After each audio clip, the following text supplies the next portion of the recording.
السلام عليكم، أهلا وسهلا دكتور أمال. أهلا وسهلا أستاذ، إن شاء الله أحوالكم بخير. الحمد لله رب العالمين، أحوالنا بخير. كيف حالكم أنتم؟ إن شاء الله بخير. الحمد لله.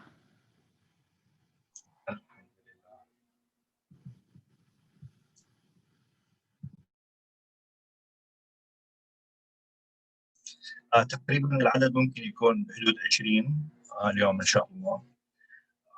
ممكن ننتظرهم حتى يكتمل العدد إن شاء الله.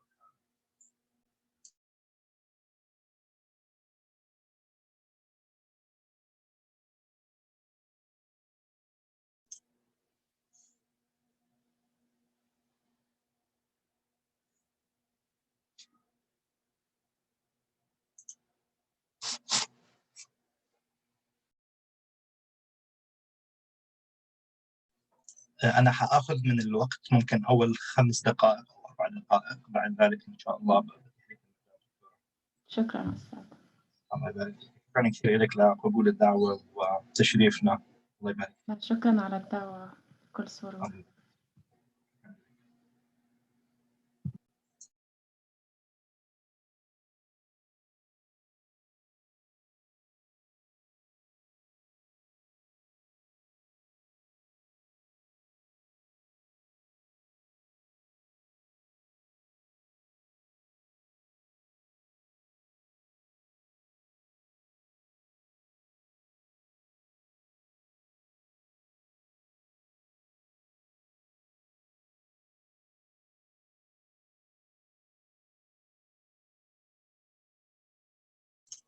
الأجواء في كانساس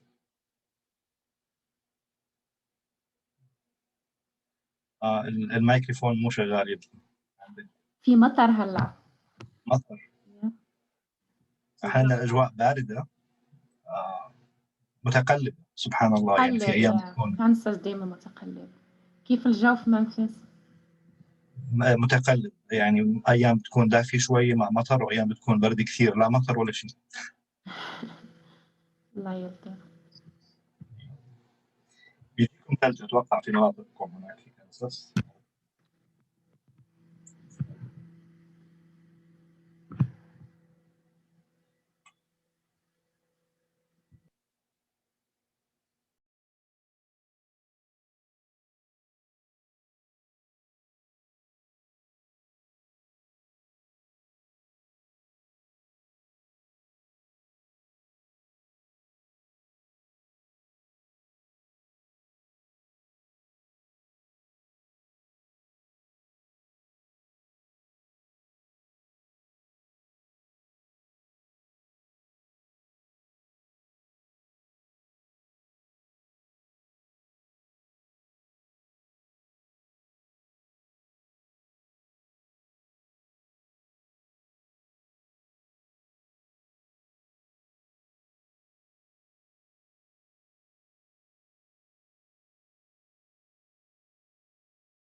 السلام عليكم. وعليكم السلام ورحمة الله. كيف حالك في العربية؟ الحمد لله بخير. كيفك أنت دكتور عبد الله؟ الحمد لله رب العالمين بخير. السلام عليكم دكتورة آمال. السلام عليكم دكتورة عليا. الله أهلا يخليك. وسهلا. أهلا فيك حبيبتي، الله يعطيك العافية.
السلام عليكم. وعليكم السلام ورحمة الله وبركاته. كيف حالك؟ عبير.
دكتور أمل، أنا بعتذر عن التأخير.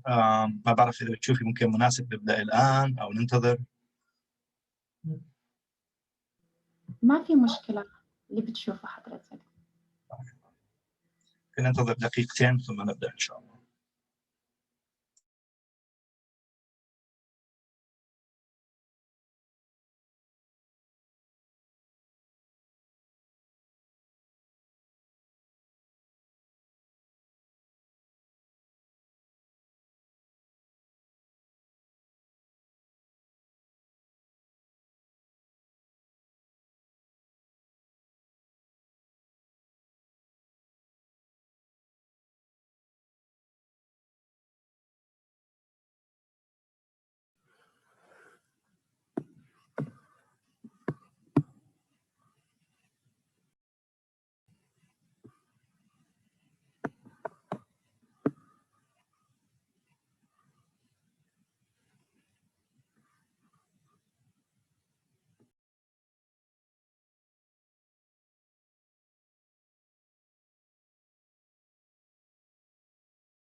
بسم الله الرحمن الرحيم.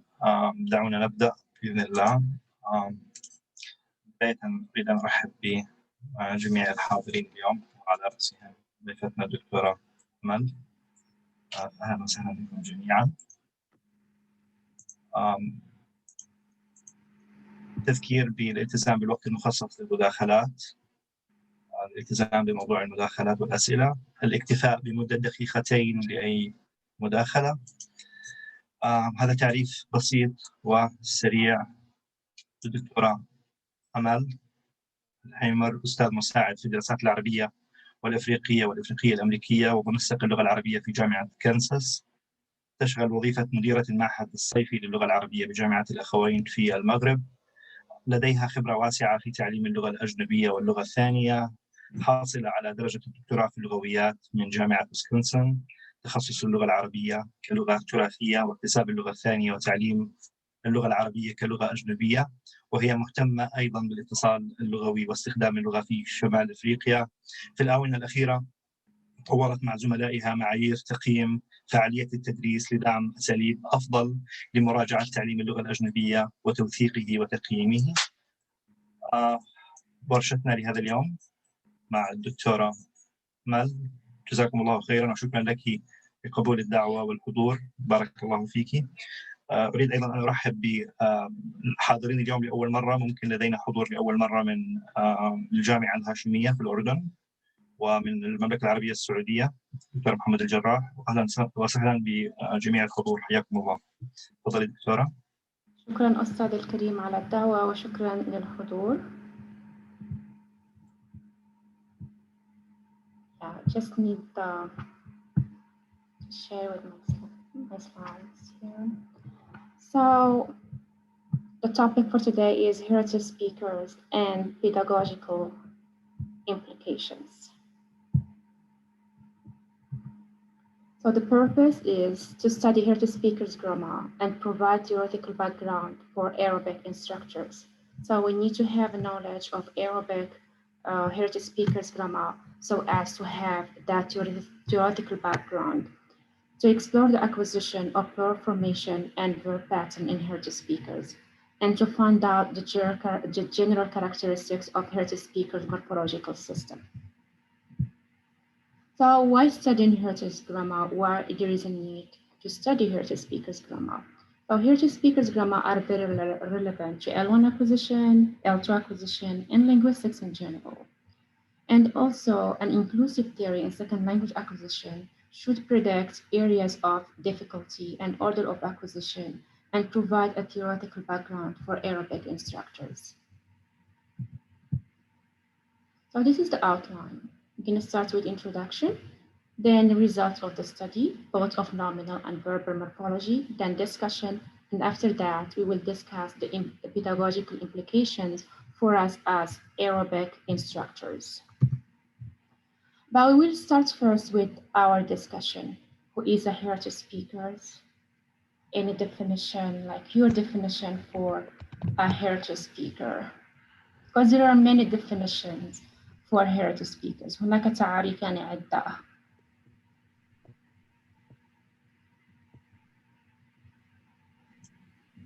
All right. Anyone?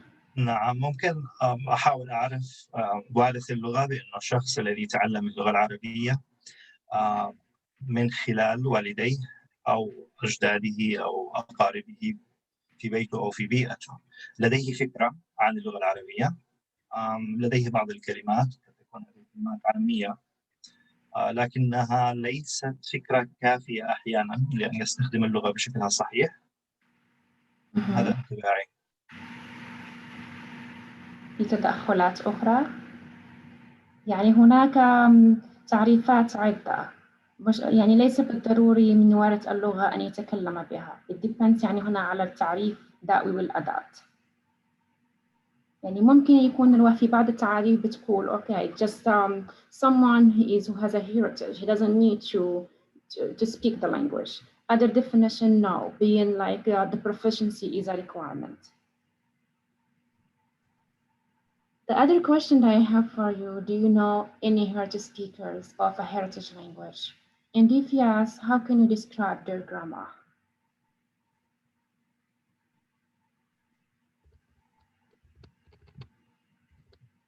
Yeah, please feel free to respond if you know any heritage speaker, and how can you describe their grammar to us? يعني في كثير من الطلبة الذين ندرسهم في الواقع هم من وارثي اللغة. ما بعرف إذا كان مفهومي أو تعريفي صحيح أو هم بينطبق عليهم التعريف أو المفهوم أو لا، لكن كيف ممكن أصف قواعدهم أو استخدام للقواعد؟ أصفه استخدام مبسط لقواعد اللغة، واستخدام ممكن في كثير من الأحيان يعني غير دقيق أو غير متوافق مع قواعد اللغة الأصلية والأساسية. شكرا أستاذ عبد الله. So هنا أستاذ عبد الله يعني one of the key elements here we have simplicity البساطة. نعم. Succeed. نعم. Is it different from L1? السلام عليكم. وعليكم السلام ورحمة الله. نعم، شكرا دكتور عمال على هذه المحاضرة، وشكرا دكتور عبد الله على الدعوة. يعني فهم البسيط لوارث اللغة هو من اكتسب اللغة اكتسابا وليس تعلما. ربما هو يعيش في بيئة كما تفضل دكتور عبد الله، هو يعيش في بيئة واكتسب هذه اللغة من البيئة المحيطة التي تتمثل بالعائلة. وكما نعرف أن القواعد تحتاج إلى دراسة في أغلب الأحيان وليست إلى اكتساب فقط. يعني صحيح وارثي اللغة يكتسبون قوالب محددة، لكن أحيانا تكون هذه القوالب دون فهم للقاعدة، فهم أحيانا يحتاجون لدراسة القاعدة لفهمها وليس فقط لحفظ القالب أو النسج على منوال القالب الذي اكتسبه اكتسابا. شكرا. شكرا أستاذ. So هذه كلها تعريفات مفيدة. شكرا لتقاسم تجاربكم.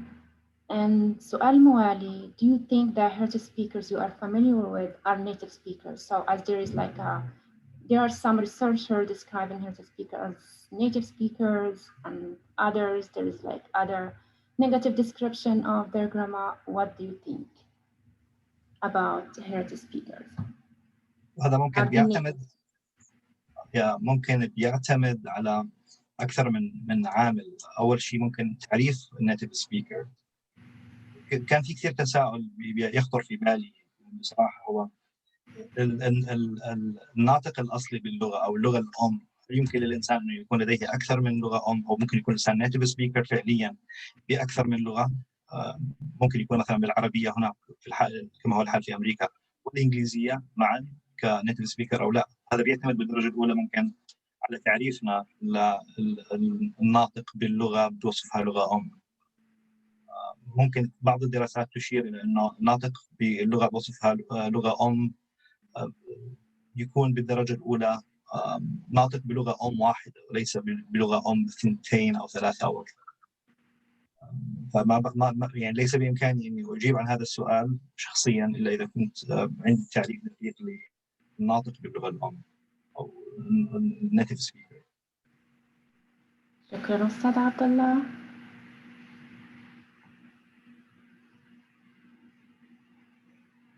Is there anyone who want to comment about heritage speaker grammar as being native or not? Are they native speakers?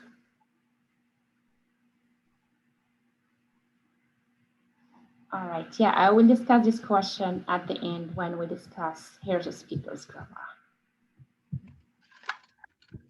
All right, so right now I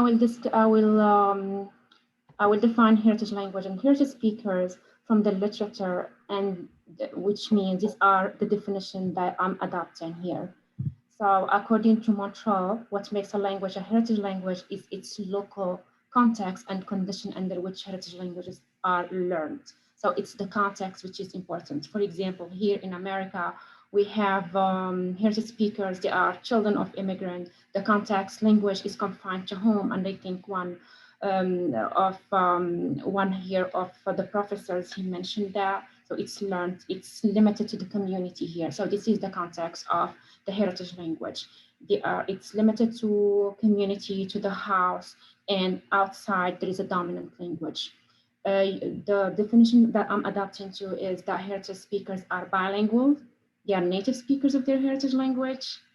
Why? Because in linguistics, according to the definition of a native speaker, that he needs to be, or she needs to be exposed to the language before 5 years, right? So this is like what define a native speakers.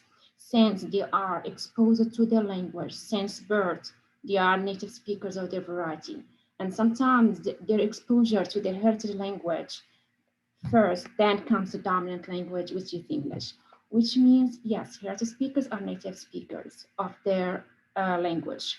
And we can be native according to linguists, we can be native speakers of multiple languages.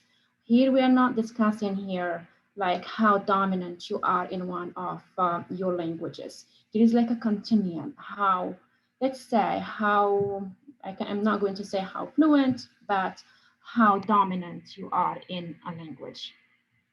So they are children of immigrants. This is how it was also defined in Montreal. They grow up speaking an immigrant language, and here in our case, it's in Arabic, and also they grow up speaking a dominant language, and the dominant language is English here. Why it's dominant? It's the language used at school. It's the language that it's used everywhere, and Arabic is just a minority language in this context. Let's here discuss some studies on heritage speakers morphology, since our purpose here is morphology. لازم انا يسمع صوتي. شوفوا الغي لي بس بدي هيك اني انا قاعد معهم. So here we will discuss previous studies on heritage speakers morphology. It was described that heritage languages do not fully develop and they are not completely acquired. Heritage speaker grammar in other research, it was described as being complete, but simply different. It's not incomplete. That was the argument of Pascal, Cabot, and Rothman, that we cannot describe any grammar as being incomplete. It is simply different because they have different linguistic realities. They acquire the language in a different context. Al-Barini and Bin-Mamoun concluded that Arabic heritage speakers of Levantine Arabic and Alto speakers have knowledge of plural morphology. And also it was pointed out in other research, early input is advantageous to heritage speakers for phonology and core syntax, but not for morphosyntax. And I think you noticed that in your classes as well. Heritage speakers have like advantage in the pronunciation when you compare them to L2 acquisition, and they have some issues between quotes with morphosyntax, right? They have basic core syntax, but the issue is in morphosyntax, and we will talk about that and why it's not acquired later on. So here to come up with the implication, I will discuss the results of my study. And here I studied plural formation and also verbal verb patterns. And plural formation and verb patterns, it's similar in all the Arabic dialects. There is like some differences, of course, between the dialects. So in Moroccan Arabic, two major plural types, sound and broken plural. Sound plural depend on suffixation. We add the alif ta at the end. And in Moroccan Arabic, there are three sound plural endings that depends on suffixation, at, in, and a. Broken plural are formed by internal change in the singular stem. And you can see here, these are the patterns that I studied, about 14 patterns. And these patterns, which means when we acquire them, when we apply them, we make internal change to the template. There is no suffixation. So here I'm asking you, before I share with you my results and my study, your hypothesis, which plural forms will be part of heritage speakers grammar and which forms will be absent. We have sound plural, right? Depends on suffixation. And we have broken plural that depends on templates. And there are many templates in Arabic that a learner needs to master. So what did you notice from your experience? Just your hypothesis.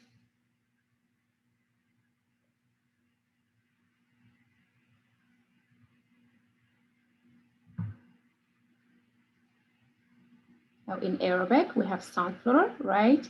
And we have broken plural. So just generally, what do you think, like from your experience with your students, with the heritage language, if you grow up, if you have children around, so if you have children around, which means your children too are heritage speakers. So which plural form do you notice in their production? جمع التكسير. جمع التكسير. جمع المذكر السالم. المذكر والمؤنث السالم هو المنتظم، وجمع التكسير هو اللي بحاجة إلى شرح يعني أو حفظ. Okay. شكرا. Which means here Ustad here that the suffixation forms, right? The one when we attach alif ta or مذكر السالم, right? Or واو ونون, yes. Or ياء ونون. Yeah, shukran. So because this is like consistent, right, in the input. This is very consistent in the input, and our children or students, it is available, they produce it first. And the problem is with broken plural, right? So why do you think so? Why broken plural? We're assuming that our children, sometimes some of the forms they will be absent. It's not guaranteed that it's gonna be acquired. Any input? Why do you think that جمع المذكر السالم, جمع المؤنث السالم, they're going to be like part of the output of students and of heritage speakers, and then broken plural? أتصور لأن المتحدث يقوم بعملية تعميم القاعدة، لأن جمع المذكر السالم والمؤنث السالم هي قاعدة منتظمة، فيقوم بتعميمها على باقي التراكيب أو الأسماء أو الجموع. شكرا أستاذ. What's called in English over generalization. Thank you. Shukran. So that's really a good explanation. So here we have suffixation of alif ta. Why? Because it is so much available in the input, which is so much common, which means children, they're gonna overgeneralize it. And also heritage speakers, they're gonna overgeneralize it as well. And also because of the complexity of the broken plural, it's really very complex. And we will see here, we will discuss it later. It's not acquired by 5 years, as theory said. Okay, for example, alif ta is acquired by 3 years. 3 years it's available. This is what research show. It's available in the input. Concerning broken plural, no, it needs a time frame that extends beyond 5 years. All right, so the other pattern that we will, the other morphology type that we will discuss is verb patterns in Moroccan Arabic. That's going to be part of the study. So verbs in Semitic languages in general are characterized by a combination of root and pattern. Root and pattern is an important derivational device for the verbal system of a Semitic language. And the major derivational forms in Moroccan Arabic are causative, reciprocal, reflexive, and the passive. And this is not just in Moroccan Arabic, this is common in Standard Arabic as well. It's the same across the dialect. I'm showing you here an example. And as I said, what's applied here to Moroccan Arabic is applied to other dialects. I have here khruj, kharaja, and this is how it's applied. We have root consonants. These are the root consonants. Kh and ra and j, and this is the template, right? This is the template, which means in our head, what we are doing, we are mapping root consonant to specific template. We are acquiring template as well. Then we have causative. This is causative, that's pattern 2. What do we need to do is We have root consonant, just 3 consonants. Kh, and ra, and ja. And in standard Arabic, it's kharraja.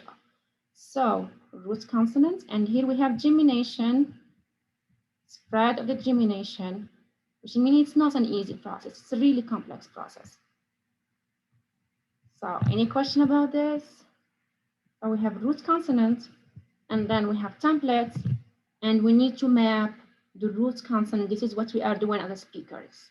We are mapping root consonant to the template. It's not an easy process. And while we produce like pattern 2, we are applying pattern 2, and we are applying another rule, which is gemination, kharraja. And our students usually have issues with positive because of the gemination. So verbal derivational patterns. So semantic notions as causativeness, like kharraja, reciprocity, passive, are lexicalized in semantic languages. Pattern 1 is very simple and has multiple semantic functions, like kharaja. Pattern 2 is used for causative, as in sharraba, sharra, cause to drink. And pattern 5 uses it to derive medio-passive forms, as in terrace, to be broken. And pattern 6 is used to derive reciprocal forms, as in ta'anaq, they hug each other. So your hypothesis, which form patterns do you think are acquired by heritage speakers? And again, we need to take into consideration the simplicity, complexity. ما بعرف إذا كانت بتعتمد على اللهجة بالدرجة الأولى أو لا، أو بتختلف باختلاف اللهجة أو لا. They are still the same, Dr. Abdullah. It's still the same pattern across the language. Just for, let's say, when I say Moroccan Arabic kharaj, it's kharaja in standard Arabic. So it's still the same patterns, just the vowels that changing in my dialect. تمام. إذا ممكن الجذر فعالة من الأكثر الجذور تكرارا ممكن تكون للمستخدمين العربية، على اعتبار إنه أغلب الأفعال في العربية ثلاثية الأصل أو ثلاثية الجذر. الآن الإضافات اللي ممكن تصير على الجذر أو الاشتقاقات اللي ممكن تنتج عن الجذر هي ممكن موضحة ومشروحة في جدول الأفعال العشرة أو طريقة التدريس العربية لغير ناطقين بها من خلال الأفعال العشرة والصيغ المستعملة فيها. ففي ممكن 10 جذور صرفية أكثر استعمالا أو أكثر شيوعا عند الناطقين بغير العربية، لكن الآن غير العربية اللي وارثيها ممكن تكون مختلفة. شكرا أستاذ عبد الله. أستاذ عبد الله أعطانا يعني شرح مفصل على الأفعال في العربي. إحنا عندنا يعني 10 patterns. However, they are not very common. We are not using all of them. Even in standard Arabic, not all of them are very common. Some of them are less common. So it depends what we are providing to the child in the input. And here we have pattern 1. It's very common, like fa'ala, jalasa. So these are the research questions. What are the acquired patterns in plural formation and verb derivational processes? And as I said before, we are talking like morphology. It's the same in all the Arabic dialects, just some differences. How do speakers compensate for the patterns that are not possibly acquired? What are the characterization of heritage speakers' nominal and verbal derivational processes? This is my methodology and method. So here I have 15 French Moroccan heritage speakers. Their age is ranging between 18 and 40. 11 participants were born in France, and 4 of them came to the adopted country before age 7. They belong to working class family, and that's because of the history of immigration to France. 13 participants visit the home country every year, and the others like every 2 years. And they don't have access to the written form. And of course, I give them a questionnaire about their proficiency. And you can see here that they are dominant in French, and the only skill that they are dominant in is speaking. And this is not surprising. Other studies too are showing that heritage speakers, like strongest skill is speaking. And usually they don't have access to reading and writing. It may be here in America, the situation is different. We have like many students they have access right now to take in Arabic at the university level. This is experiment 1. Participants were given a singular noun orally, then 2 pictures were displayed on a computer. One of the pictures represented the singular form and the second the plural form. And the total were 85 pictures. Responses were written down and participants were tested in 3 plural morphemes at, in, and a, and 14 broken patterns. And this is one picture from the experiment. For example, hada, fakron, hadu. Experiment 2, participants were tested in 4 patterns that we talked about before, 1, 2, and 5, and 6. The test reflected both semantic contrast, which means active, medial, passive, and morphological one. Each category was represented by 10 pictures. Participants were asked to describe a picture guided by 4 questions. Example, what did X do? And that was adapted from Badri. What is X doing to Y? What are you doing to each other? What has happened to X? So participants were tested individually and the test took about 40 minutes. Responses were written down. And also ANOVA and test pair-wise comparison were used. And criterion of acquisition, a pattern should be used in at least 70% of the time. And this is like a picture from the experiment. Ashuqa al-Asir. What happened to the Jews? And here I want, the target is pattern 5. And these are the results of plural formation. And this chart is showing the morpheme at is the mean percentage of source-like responses. You can see here that the morpheme at, it was used about 80%. So our expectations were correct. And then followed by N, and then by the morpheme A. And all of them are sound morphemes in Moroccan Arabic. But at, it was used at 80%. And then this one is showing the percentage accuracy of the broken patterns. So this pattern is chart is showing that just 3 broken patterns that were used at a higher percentage, 57, 53, 44. And the other patterns, they were used at a low percentage. So all the participants acquired the sound plural at, the feminine one, and 80% of the participants acquired in, and just 33% acquired the plural suffix a. Participants' order of acquisition, at, in, then a. Just 3 broken patterns that were acquired by a significant number of participants. And the mean accuracy percentage on sound versus broken plural is 61% and 50% respectively. So concatenative processes, what I mean here is suffixation. Concatenative processes were generalized to forms requiring non-concatenative processes. The morpheme at seems to be the default form of the percentage of applying it in non-source-like data is 45%. And we can see here how the sound plural at was generalized. This one is showing the generalized patterns, and at was generalized dominantly in non-target data. And here I'm giving you here examples of the generalization. For example, instead of applying the pattern, this pattern, jiran, they are putting at. This means non-target like. Instead of saying jiran, jarat.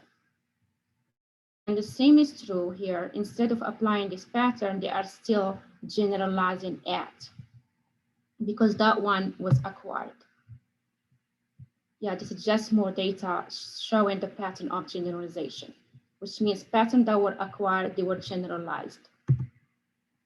Now analyzing heritage language as an independent subsystem. Plural formation is mainly characterized by the use of sound plural at and in, since the percentage of generalizing the sound plural is 65.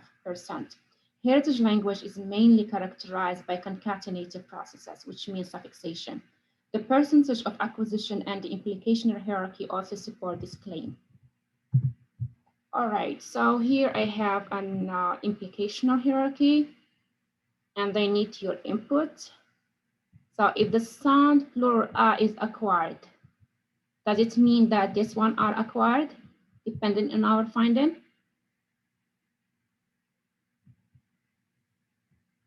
If you remember this one, it was the last one in acquisition. Does this imply that in and at are acquired? Yeah.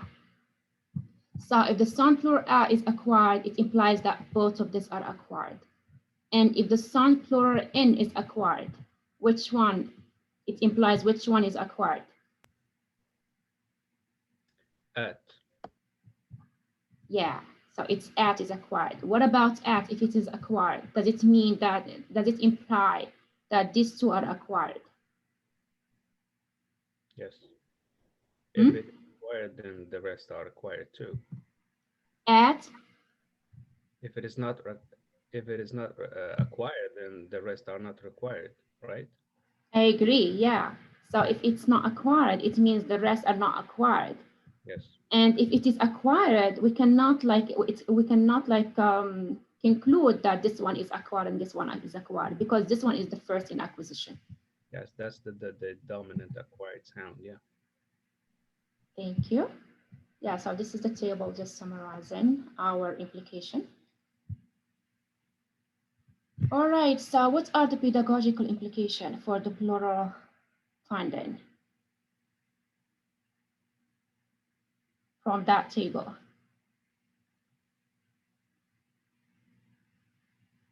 Pedagogical implication, it can be for our L2 students or our heritage speakers in general.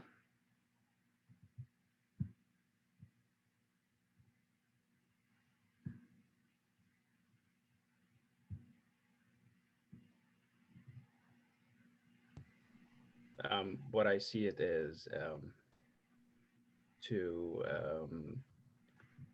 work on the overgeneralization rules they implement. Mm-hmm. Focus on that patterns and try to design an activity in which they you can like make them acquire the right patterns. And for me, sometimes I turn to what's called input and output processing, input processing theory. Where I recommend everybody to look it up. Input and output processing theory. It helps teaching complex grammatical rules, especially for the Arabic rules. Mm-hmm. Thank you. And right now we're gonna discuss the verb pattern results and then discuss then a discussion. So we can see here that this chart is showing mean percentage of source-like verbs, and here, which means the one that was used at 100% is pattern 1, and you can see the other patterns almost absent, pattern 5 and pattern 6.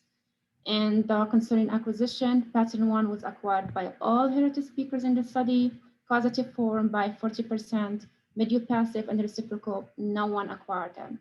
And they will try to provide an explanation later on.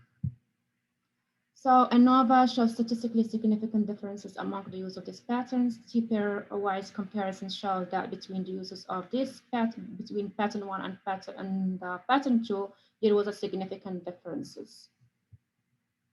And there was no significant difference between pattern 5 and pattern 6 as they were not acquired.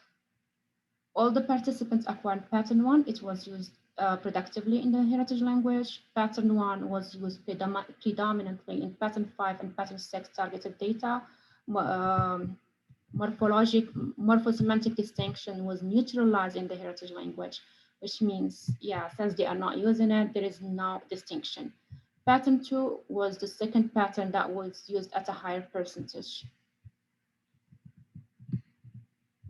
And this pattern is acquired and civilized at an early age in childhood. The phonology form of the causative form was modified, which means they have an issue with gemination.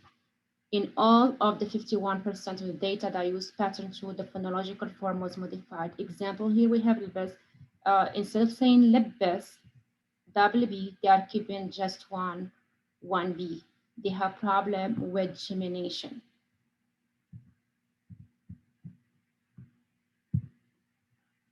So characterization of verb pattern in the heritage language. Participants' verbal system is mainly characterized by pattern 1 and the use of periphrastic constructions. Pattern 1 constituted 69% of the use of the pattern in the targeted, causative, medial-passive, and reciprocal data, which means instead of using the specified pattern, they were using pattern 1 and analytical expressions. And here I'm showing you the percentage of generalization in causative, medial-passive, and reciprocal targeted data. You can see here that 69% that pattern 1 was generalized. I can see that it's ungrammatical, but they were finding their ways to do that. And you can see here, I'm giving you here an example. Instead of using pattern 6, a pattern 1 is used. Instead, for example, of saying دعوا, they are saying دعوا بقياتهم. They are using like a causative form. They are using a pattern 1 plus analytical expressions. And here more data, instead of using pattern 5, they are using pattern 1. They are finding their own ways, which means they are creating like a different variety of their heritage language. So an implicational hierarchy for the acquisition of verb patterns. If a Moroccan learner acquires only one verb pattern, it will be the basic pattern. And here I will say if an Arabic learner in general. So here in the study, 60% of the participants acquire just one verb pattern, which is pattern 1. If a learner acquires several patterns, they will be pattern 1 and pattern 2. And here the data prove that. So discussion, before I move to my discussion, I have some question. What are the implications of the finding for heritage speaker learners and ultra learners? From your experience, which patterns are frequent in your student language? So as you said, the first pattern and, you know, like the present tense, we are talking about the grammar. The first pattern, it's gonna characterize and that's because that pattern is frequent, right? And we are expecting less frequent patterns and complex one to be difficult, right? Sure. Is there anyone who is willing to share?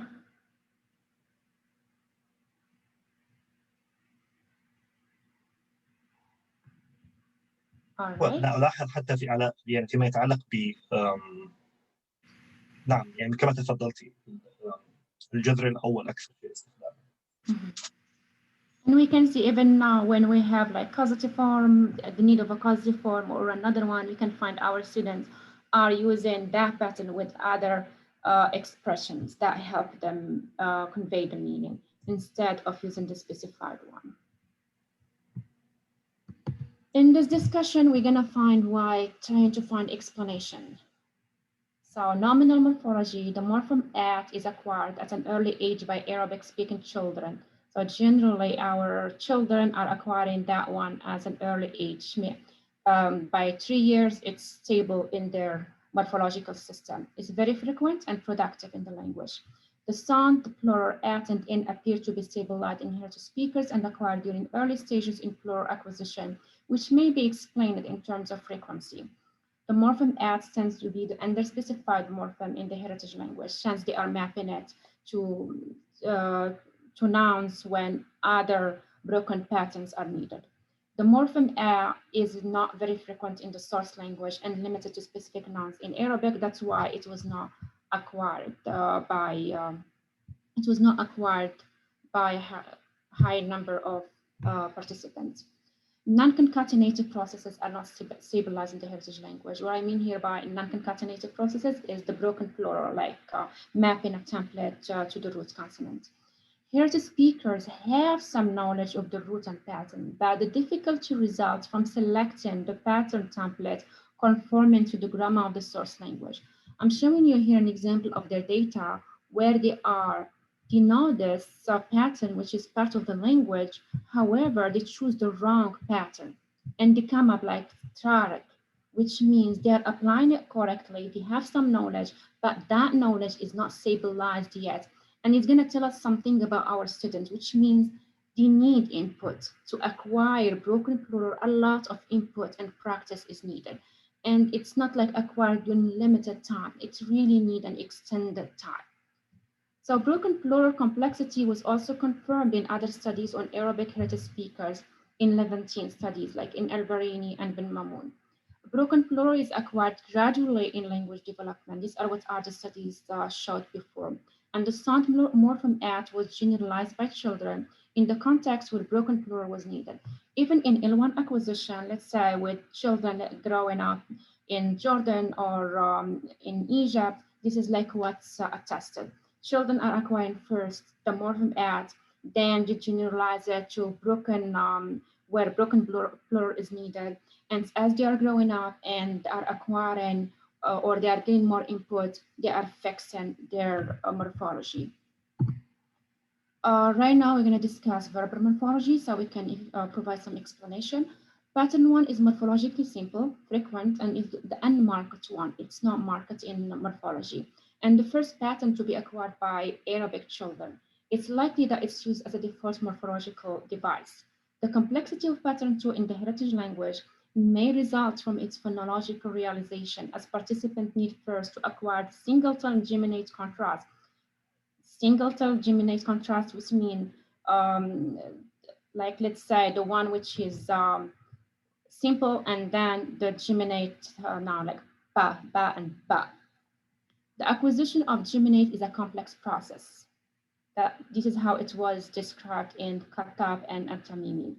So an acoustic experiment should be conducted to measure the duration of the second consonant in the causative form, as studies show that speakers may have covert contrast that is not noticed by the experimenter. Mediopassive and reciprocal in Semitic languages are acquired late. So generally in Semitic languages, either Hebrew or Arabic, they are acquired late. They are morphologically marked. Participants' production obey the proposed order of acquisition in Semitic languages. So this is the order that was discussed in previous studies in Semitic languages. Pattern 1 is acquired first, then pattern 2, pattern 5, and pattern 6. In this study, I have pattern 1, pattern 2, then there is no significant difference between pattern 5 and pattern 6, which means they respect this sequence. And I expect this to be all tested in our classrooms. Pattern alternation involves the interface of two linguistic components, which could affect the acquisition of pattern 5 and pattern 6. What I mean here, to morphology, we have here, they have to acquire semantic notions, let's say, of causativeness and also the pattern. We have two difficulties at the same time, like learning two difficulties at the same time. According to interface hypothesis, grammatical structure at interface are hard to acquire for L2 learners and heritage speakers. Morphological complexity is one of the main factors pertaining to the acquisition, pertaining to age of acquisition, which means complexity, it's really a major issue in acquisition. So my question is here, why structures that are predicted to be acquired late in language development tend not to be acquired by heritage speakers? So this is like the explanation that I tried to provide. Heritage speakers' linguistic experience in an immigrant context influences their final attainment. For example, heritage speakers in France start school at an early age, and it was described that sometimes they start school as early as 3 years because they want them to assimilate to the culture. And the heritage language is not recognized in French schools. Heritage speakers did not have the opportunity to test their hypotheses and form their system through stages. So when we acquire morphology or any grammatical aspect, we as learners, we are forming our hypothesis and we really need stages. So the findings of this study are in line with previous studies in suggesting that early input is not necessarily advantageous to morphology. It is advantage to, as we said, to phonology pronunciation, but it's not to morphology. Sustained input needs to be provided beyond age 5, spanning the entire age school till mid-teens, which means like when students, we have our heritage speakers starting school at 5 years, and usually they are immersed in the target language, in the dominant language. And here they need much input in Arabic so they can acquire the complex forms. So the question here, is it incomplete acquisition or differential acquisition? As in language acquisition, there is this debate. Is it incomplete acquisition or differential acquisition? I would say that heritage speakers' grammar are different because of different realities of acquisition. Heritage speakers' grammar are native speakers, but their variety does not comprise all patterns attested in the source language. Kopic and Rotman explain that linguistic completeness of any grammar cannot be determined by comparing it to another grammar. If you see in the study, I don't have a control group because they are native speakers of their variety. And I believe that it should be, their grammar should be analyzed without comparing it to another grammar. The differential acquisition is an appropriate term to capture differences attested in the heritage language. The heritage language is reanalyzed and systematic, which means they are analyzing their heritage language and they are coming with their own rules. Conclusion, less complex and less marked structures tend to characterize the heritage language. Overgeneralization in plural formation, neutralization in verb pattern showed that heritage speakers speak a variety that is reanalyzed. Heritage speakers' morphological forms are distinct and indicate that heritage speakers in France have a distinct variety. Non-concatenative processes and structure at interface are vulnerable domain. If an L1 is acquired in a modified context, these processes may undergo change and they will be reanalyzed. Implication of this study informed on a theoretical background for second language acquisition. And right now we're going to talk about the implication of this study for us as Arabic instructors. So as you see, the study provided implication hierarchies for the acquisition of plurals. For example, about the sound plural and the broken plural, and also about verb pattern alternation. It also proposed a developmental order in the acquisition of morphological patterns. For example, we know that pattern 1 will be acquired first by speakers and also by L2 learners, and then it's going to be pattern 2 and then pattern 5 and 6. It was suggested that the acquisition of concatenative morphological processes, which means suffixation, are less complex than the acquisition of non-concatenative processes. The acquisition of a non-concatenative morphology is a gradual process.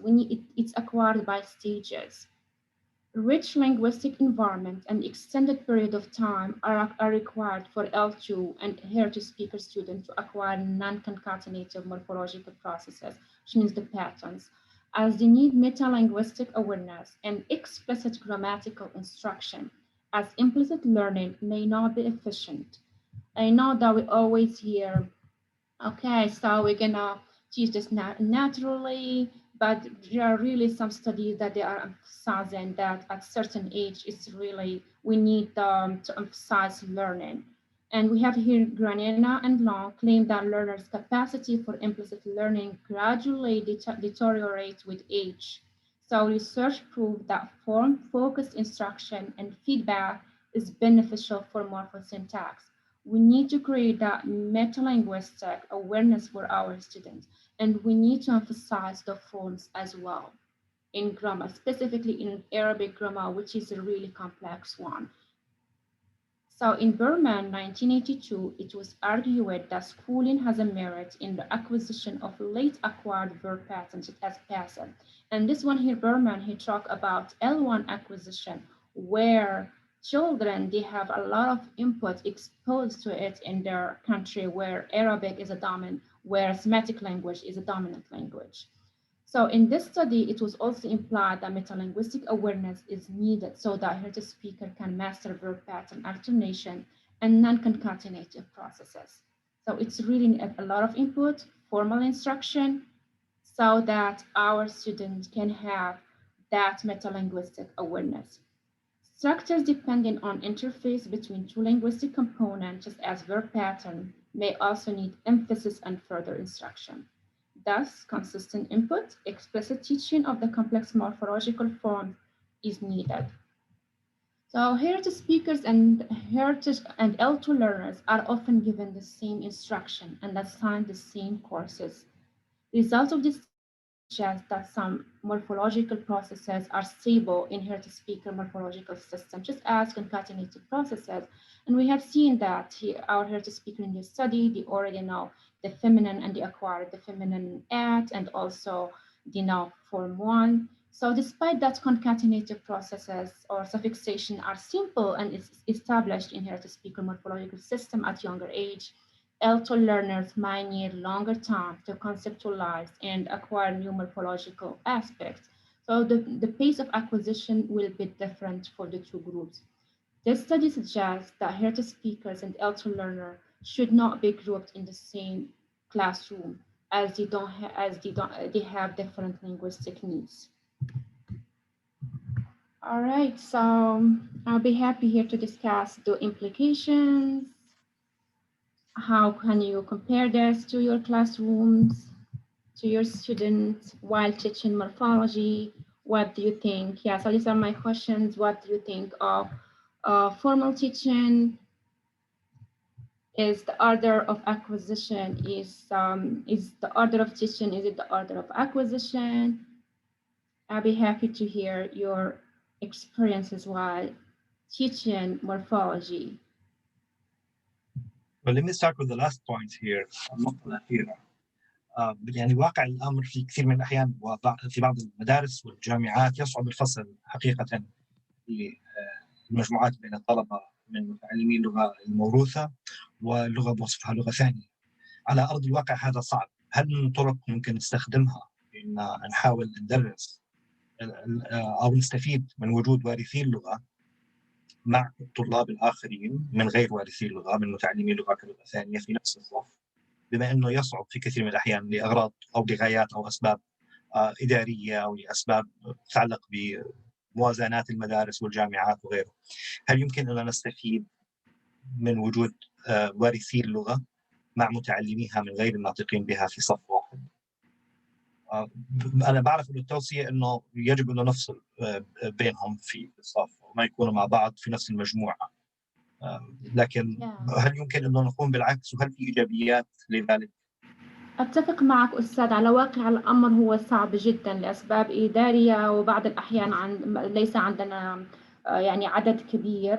نعم ممكن نستفيد، لكن هنا يجب على الوارث لغة أن يكون صبور، يعني ما بيحس أنه يضيع يعني وقت. Why I am spending much time in at, maybe we should find other strategies, because I experienced that with one of my students. يعني هي حكت لي عن تجربتها أنها بتحس في الأول كنا لسه بادئين وبتحس بأنها يعني she is advantageous, she has more she has more power in language. It is just at the beginning, but once she's gonna get into grammar, she will feel that. And then I give her like extra materials. They are also always an asset، يعني دائما بيساعدوا بيغنوا تجارب القسم. لكن احنا رايدين حتى الطلب، حتى الهيرتج سبيكرز في الكلاس، هيرتج سبيكرز ليرنر ما بيحسوا انهم بيضيعوا الوقت. يعني فهمت؟ Did you understand my point دكتور عبد الله؟ نعم واضحة جدا. وهي في الحقيقة معاناة يعني نلمسها في كثير من الجامعات والمدارس، وجود هؤلاء الطلبة وعدم قدرتهم في كثير من الأحيان على أنهم يتعلموا قواعد اللغة العربية بالشكل الصحيح مع باقي الطلبة. هم بيظنوا أنهم كما تفضلتي عندهم ميزة إضافية، أنهم عندهم فكرة عن اللغة العربية، لكن عندما يأتي الأمر بقواعد اللغة العربية تكون الأمور مختلفة. هذا يعني بينسجم مع واقع الحال حتى في البلاد العربية.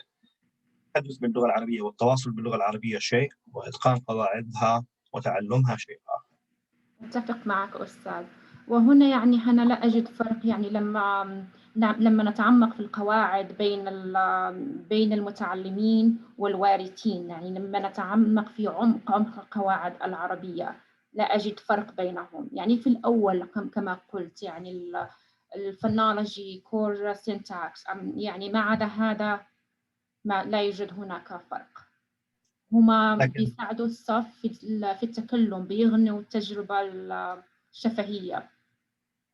بالضبط، وهذا المطلوب في كثير من الأحيان. في كثير من الأحيان بيكون مطلوب تنمية مهارة التحدث عند الناطقين بالعربية بوصفها لغة ثانية. بالتالي ممكن نفيد فعلا، بما أنه عندهم أكثر شيء مهارة التحدث وما بيتقنوها، ممكن نستفيد من إتقانهم لهذه المهارة وتوظيفها مع باقي الطلبة، وبالتالي هم يستفيدوا منها. يعني ممكن نستفيد من مهارة التحدث، ممكن نستفيد كذلك من مهارات ثقافية. يعني هما يعني عندهم مخزون ثقافي اللي ممكن يتقاسم مع بقية الطلبة. يعني هم بيغنوا التجربة في الصف. بالضرورة. توقف كذلك على الأستاذ، كيف على الأستاذ المدرس في الصف كيف يستعمل يعني ال heritage speakers as a resource.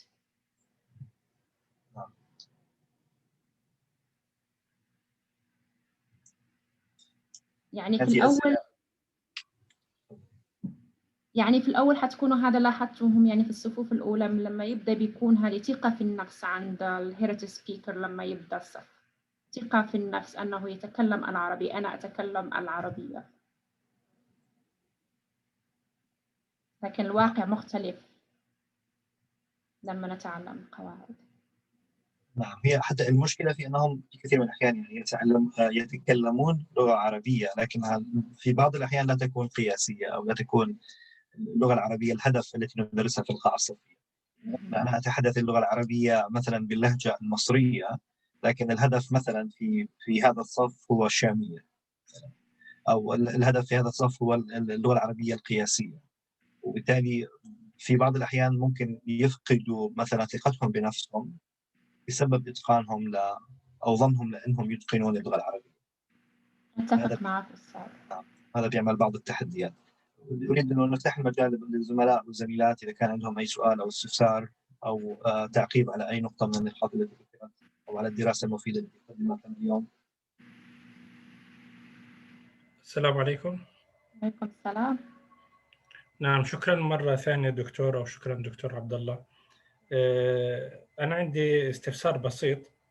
هو يعني بالنسبة مثل ما تفضلتم، بالنسبة لتدريس الأوزان العشرة، أو يعني تعليم نظام إنتاج الكلمات من الجذر أو الأفعال، أو إنتاج أفعال جديدة من جذر واحد.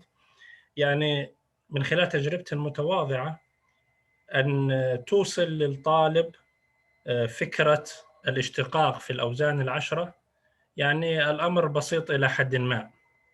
يعني هو خلاص إذا فهم النظام وفهم الأوزان، إذا أعطيته الجذر حتى لو ما كان يعرف المعنى، سهل إنه ينتج كلمة على الأوزان العشرة.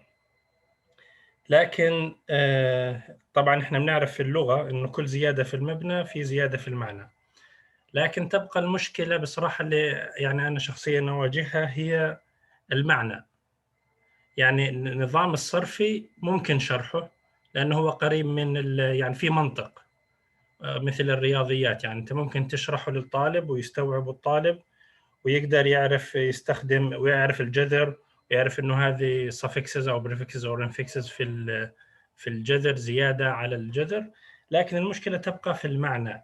يعني إذا في نصائح ممكن نستفيد منكم، نصائح كيف ممكن نربط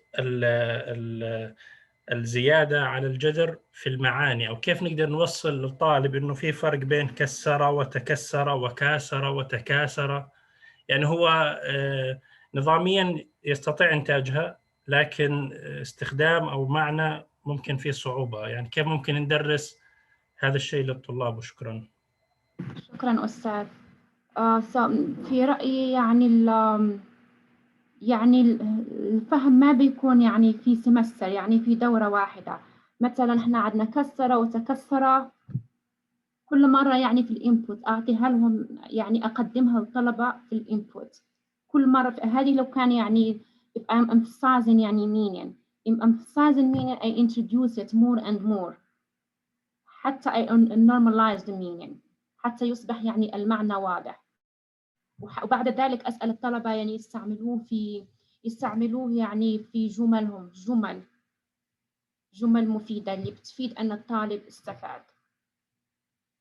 يعني حتى when as you said before لما قلت الأستاذ أنك يعني الشرح يعني سهل، لأن هذا لا يضمن أن الطالب تعلم، يعني تعلم الأوزان لما نعطيه نشرح أو كقاعدة رياضية. لكن بعد ذلك أنت ذكرت نقطة مهمة، المعنى هو المشكل هنا.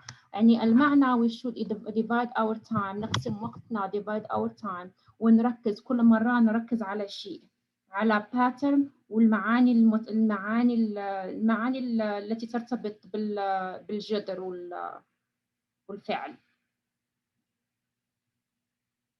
وكل مرة يعني نغني تجربة الطالب تدريجياً، يعني ما نقدم الشيء يعني مرة واحدة دفعة واحدة gradual، مثل يعني child acquisition، يعني الأشياء ما تتقدم دفعة واحدة، كل مرة نركز على معاني مرتبطة بجذع ما. نعم شكرا. عفواً. يعني الانبوت هو المصدر، input and practice. نعم. يعني لما نحس يعني الطالب اوكي he get this meaning، نقدم يعني other type of input مع معاني جديدة، مع أفعال جديدة.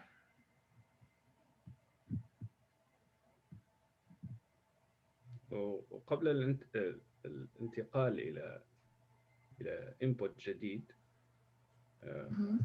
لازم في وجهة نظري هو التأكد من الأوتبوت. هم شوفوا الأوتبوت تبع الطلاب هل هو صحيح أو لا، وذلك ننتقل إلى input جديد. شكرا أستاذ.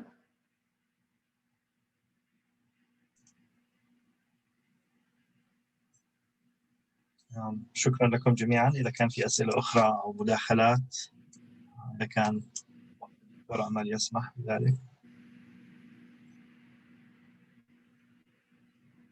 أسئلة يعني تجاربكم نستفيد منها. I know that يعني teaching morphology, I know it is challenging in our classes. It's not the same as teaching, let's say, vocabulary الكلمات ولا التواصل، مختلف. And I always said that حتى الجرامر is very important. It's needed in speaking. Even in speaking لا يمكن يعني فصل القواعد على التكلم، على الكتابة. بالضرورة يعني لا ندرس قواعد اللغة العربية مفصولة عن باقي المهارات. يجب تدريسها مع باقي المهارات. يا ممكن هذه طريقة أستاذ عبد الله، ممكن حتى يعني let's say المينين ممكن هندخله في السبيكين، يعني مهارات التكلم. let's say عندنا يعني باترن جديد، احنا ندخل بعد شرح القواعد، ممكن حتى هو يدخل في مهارات التكلم ونركز على المعاني القواعد المراد تمرينها للطلبة في التكلم، في مهارة التكلم كذلك، يعني ريسايكلين.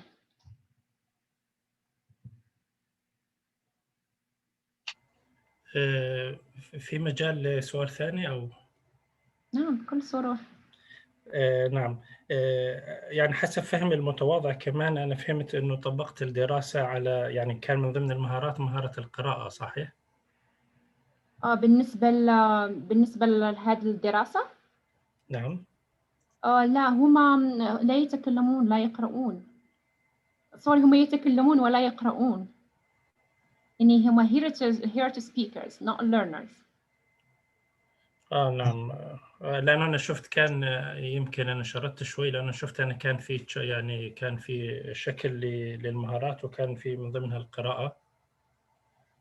لا هما كان يعني I think you see the slide، يعني هذاك السلايد اللي أعطيته لهم سلايد like PowerPoint slide، أسأله مثلا let's say في plural what this man is doing، what X is doing to Y.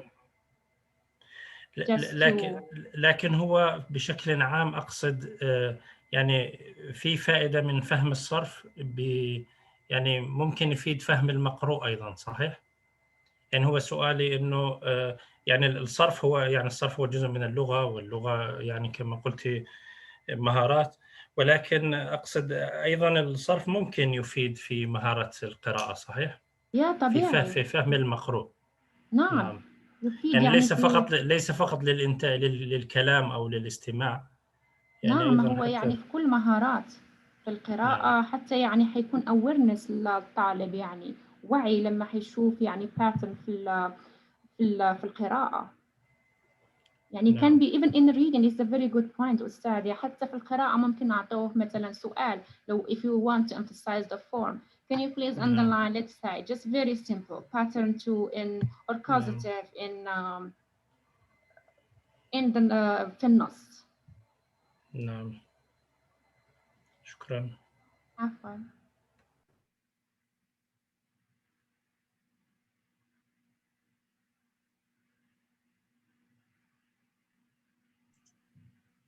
أي مداخلات أو استفسارات أو أسئلة أو مشاركة خبرة؟ عفوا، ممكن نرجع بالدكتورة إلى النتائج قليلا؟ نعم. استنتجتي أن البارتيسيبنتس كانوا يستخدموا الجمع المؤنث السالم، صح؟ بشكل نعم. الدرجة الأولى، يعني بدل من يقول مثلا مصانع يقول مصنعات مثلا، صح؟ هذا بالدرجة الأولى. وبدرجة أقل ما هو السفكس بعد الآت. Yeah, I missed the second point. ممكن أن تعيد من فضلك؟ هل الجمع المؤنث السالم كان هو أكثر السفكسز اكتسابا أو استخداما؟ كان أكثر استخداما، لأنه هو كل participant يعني دي acquired. وحتى في generalization كان أكثر واحد يعني over generalized. طيب، وبدرجة أقل ما هو السفكس الآخر؟ الدرجة الآخر هو السافكس في المراكن Arabic اللي هو in. إن يعني مثلا مثل مثل عيانين. عيانين. يعني تعبان، عيانين. يعني هذا جمع مذكر سالم. جمع مذكر سالم. طيب، وبدرجة أقل and other studies they found, let's say, they found جمع مذكر سالم يعني it's the second. بدرجة أقل هو عندنا في Moroccan Arabic, I think we don't have it in other dialects, as one of the suffixes are, and it's limited to specific context, very, very limited. This one was not acquired. For example, it's limited to nisba in Arabic and jobs. So this one, it was not acquired. It was acquired, I think, by 30%. طيب مثل and broken plural, the problem was there. نعم، تفضلي. Did I answer your question? نعم، شكرا جزيلا لك. عفوا. So as I said, in other studies, let's say in Ben Mamoun study, they found that broken plural was not acquired in Levantine studies as well. وجمع التكسير بيعتمد بكثير من الأحيان على السماع بالنسبة للمتحدثين، محدثي اللغة أو وارثي اللغة، حتى متحدثي اللغة يعني بالشارع أو بالحياة اليومية في البلاد العربية وليس في المدارس أو الجامعات. وحتى تعلمه للقواعد تعلم سماعي أيضا، يعني ليس تعلما نظاميا لقواعد اللغة العربية، بالتالي هم يتقنون قواعد اللغة من خلال سماعهم لها. الآن هل يسمعون الكثير من جموع التكسير، وبالتالي هل يعرفون الكثير من جموع التكسير أو لا؟ إذا كان استخدامهم لجموع التكسير في حياتهم اليومية قليل، سيكون توظيفهم لها أو ستظهر عليهم بشكل أقل عند وارثي اللغة أقصد.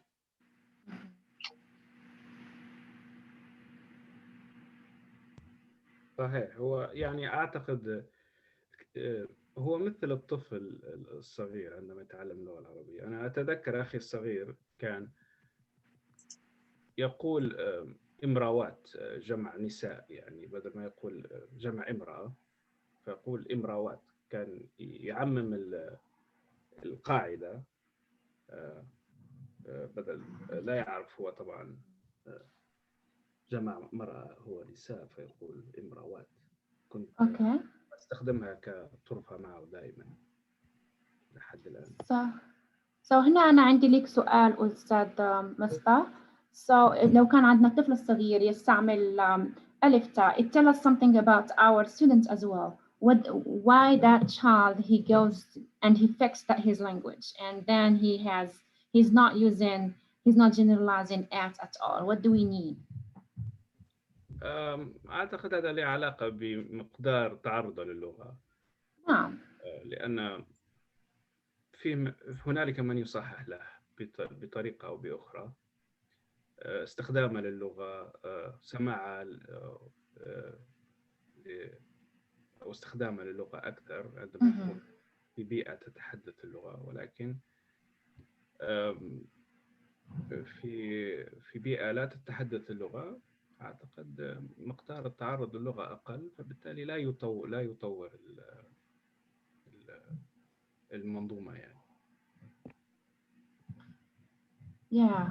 شكرا أستاذ. Which means everything is about input. يعني اللغة التي تقدم للطالب أو للطفل. Input, rich input, and also the time extended. Which means it doesn't mean like, okay, this semester I already taught. Language is not taught that way, which means it needs to be emphasized and recycled. And yeah, because as we said before, order of teaching is not the order of acquisition, because sometimes the mind is not ready for it yet. ممكن أضيف نقطة بس تعقيبا على كلام الأخ مصباح بالنسبة للاحقة ألف وتاء عندنا في منطقة بلاد الشام. ممكن يعني هذه اللاحقة أحيانا تلحق يعني معظم الكلمات، خصوصا الأطفال يعني يستمعوا لها، فأحيانا حتى الجمع العادي عندنا نضيف له ألف وتاء. يعني السبب الحقيقي مجهول بالنسبة لي، ولكن يعني ممكن انتم بتسمعوا بنحكي مثلا خبزات، طيبات، زاكيات، حتى نقول مثلا بندورات بطاطات. يعني ما أعرف ليش ما نجمعها بندورة وخلاص، خبز وخلاص، يعني خبزة خبز. لكن هذه الألف وتاء هي بصراحة منتشرة عندنا. فالأطفال يعني حتى أنا بنتي أحيانا تقول يعني كانوا جالسين مع ماما مرات كثير، يعني جمع النساء. فهي ممكن تأثير استخدامنا المفرط للألف وتاء أحيانا يأثر على الأطفال. شكرا. شكرا أستاذ. Yeah, on the inner search it was like pointed that it's the underspecified one. Underspecified, which means it's frequent, it's underspecified, maybe it's not specified for specific forms. That's why it's masked and generalized. And حتى في الباراوين it works. It's frequent when we borrow a word and we form plural, we just add alif ta. في كثير من الأحيان حتى نغير باستخدام لهجاتنا العربية، نغير بعض حروف الكلمات، ونغير في أصل بعض الكلمات، نغير مثلا في حرف التعريف. الحديث النبوي المعروف، هل من أم بر فيه أم صيام إن سفر، إبدال أو تحويل اللام إلى ميم مثلا. في كثير من الأشياء فيما يتعلق بالعربية المحكية تعود في بعض الأحيان لأصول اللهجات المتنوعة والمعروفة، وفي بعضها حتى جاء فيها قراءات للقرآن الكريم.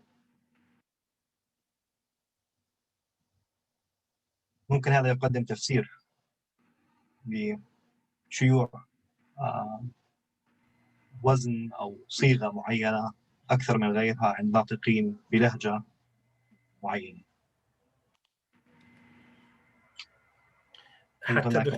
حتى دكتور عبد الله، يعني مرة أنا استوقفتني كلمة رجالات، وكثير بتسمعوها رجالات الوطن. نعم. يعني أنا بصراحة كنت أفكر إنه الجمع خاطئ في البداية، يعني حتى سألت شخص متخصص قلت له رجالات يعني جمع، هي رجل رجال، فلماذا نقول رجالات؟ قال الجمع هو جمع تكسير لرجل. فحتى الرجل جمعت على رجالات. حتى الإخوان السودانيين أحيانا يحكوا زولات، جمع زول. فهذا موجود. يصنفها بعض الصرفيين على أنها جمع الجمع. يعني نعم. هنالك جمع وجمع للجمع. نعم. بارك الله فيكم، جزاكم خير، شكرا لكم جميعا. شكرا لك دكتور أمل، بارك الله فيك على حضور هذه المحاضرة الجميلة، استفدنا كثيرا، تعلمنا. حتى أنا استفدت منكم. شكرا أستاذ، شكرا للأساتذة الكرام على حضوركم والتحاقنا عبر زوم. بارك الله فيك، سعيدين جدا بلقائك، وإن شاء الله نلتقي بكم قريبا إن شاء الله. بارك الله فيكم، شكرا للجميع على الحضور أيضا وعلى المشاركات اللطيفة والطيبة التي سمعناها. إن شاء الله في مؤتمر آخر إن شاء الله. بارك الله فيكم، شكرا لك. عفوا. يومكم سعيد. ويومكم أسعد إن شاء الله. مع السلامة. مع السلامة.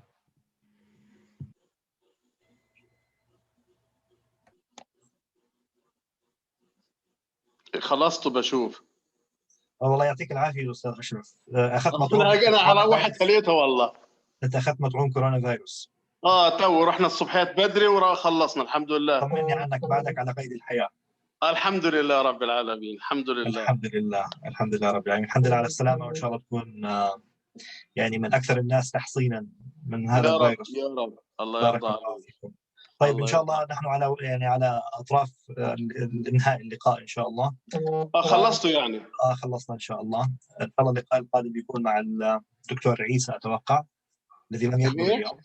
مع الدكتور عيسى اللقاء القادم، أو لا الدكتور خالد اللقاء القادم من مركز قاصد في الأردن إن شاء الله تعالى. بارك الله فيكم، شكرا على حضوركم وجزاكم كل خير. الله السلام عليكم. شكرا دكتور عبد الله، بأمان الله. شكرا لك. شكرا لكم دكتور محمد، جزاكم الله خير. مع السلامة. بارك الله، مع السلامة.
أستاذ رشا، السلام عليكم. وعليكم السلام أستاذ عبد الله، كيف الحال؟ الحمد لله بخير، بارك الله فيك. انتهينا لليوم قبل قليل، ما بعرف إذا كنت موجودة معنا أو لا. إن شاء الله. هي على 11 صح؟ هي على 10 وانتهينا. أوه أنا بالي الساعة 11 وهاي. من 10 ل 11، بسيطة إن شاء الله، ما في مشكلة. خلاص أوكي إن شاء الله. سوري. إن شاء الله بنشوف وجهكم على خير. الله. وعليكم السلام. السلام عليكم.